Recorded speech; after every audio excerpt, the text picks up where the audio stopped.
Hello नमस्कार दोस्तों आज हम बात करेंगे शक्तिशाली साम्राज्य बिहार का प्राचीन इतिहास। दोस्तों बिहार जो वेदों, पुराणों और महाकाव्यों में गहरी ऐतिहासिक जड़ों के साथ जुड़ा हुआ है।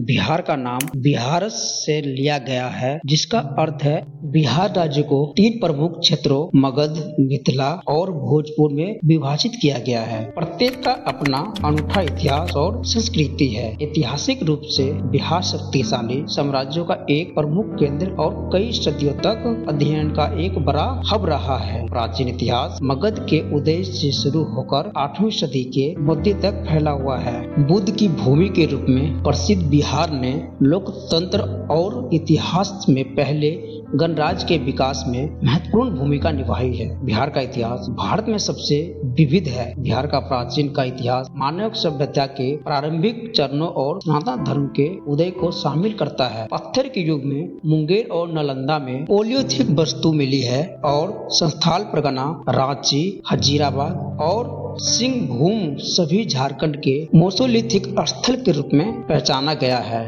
सारण और चेचर वैशाली में 2500 से 1500 ईसा पूर्व तक वस्तुएं खोजी गई है। बाद में बौद्धिक 1000 साल से लेकर 600 ईसा पूर्व तक में आर्यनों ने पूर्वी भारत की ओर प्रवास करना शुरू किया गया। 12 पुराण में यह गया, पुनपुन और राजगीर को शुभ स्थानों के रूप में भी माना है। 6ठी शताब्दी में बौद्ध और जैन ग्रंथों के अनुसार कई छोटे राज्य, जिनमें मगध सबसे प्रमुख था और मगध साम्राज्य का उल्लेखित अथर्ववेद में भी मिलता है और यह मौर्य साम्राज्य गुप्त साम्राज्यों के उदय के लिए प्रसिद्ध था। बाद में पाटलिपुत्र नई राजधानी बन गई। भगवान महावीर का जन्म कुंडग्राम वैशाली में हुआ। उनकी मां लिच्छवी राजकुमारी राजा चेतक की बहन थी और मिथिला की स्थापना मिथि जनक विदेह द्वारा की गई थी। बिहार का विश्व का पहला गणराज्य माना जाता भी है। मौर्य वंश की स्थापना चंद्रगुप्त मौर्य ने अपने गुरु चाणक्य, जिन्हें कौटिल्य या विष्णुगुप्त के नाम से भी जाना जाता है, उन्होंने मौर्य वंश की स्थापना की और राजा अशोक मौर्य साम्राज्य के सबसे प्रसिद्ध शासक था। कुमारगुप्त ने महेंद्रादित्य के नाम से भी जाने जाते हैं और इन्होंने नालंदा विश्वविद्यालय की स्थापना की, जो अध्ययन का एक प्रमुख केंद्र बस गया। गोपाल वंश का पहला शासक, जिसे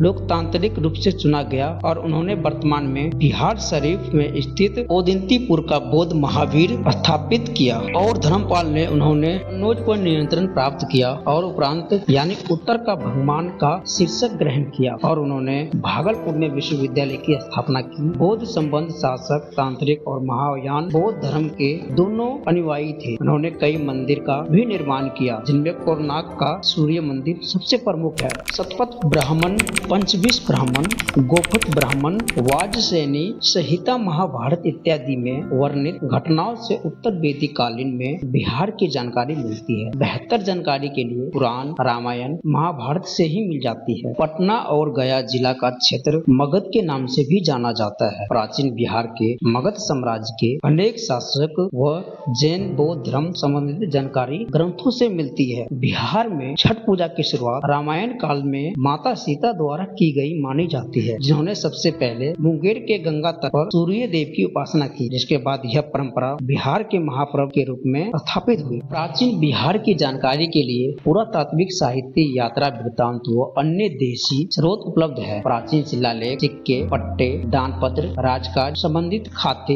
बहिये, दस्तावेज, विदेशी यात्रियों के यात्रा वृत्तांत, स्मारक, इमारतें यदि विशेषण महत्वपूर्ण होता है। ऐतिहासिक स्मारकों या पुरातात्विक सामग्री वो अन्य वस्तु बिहार में उपलब्ध है। तो दोस्तों यह सब जानकारी आप लोगों को कैसा लगा? अगर अच्छा लगा तो इस वीडियो को लाइक करें, चैनल को सब्सक्राइब करें। जय हिंद, जय भारत, धन्यवाद।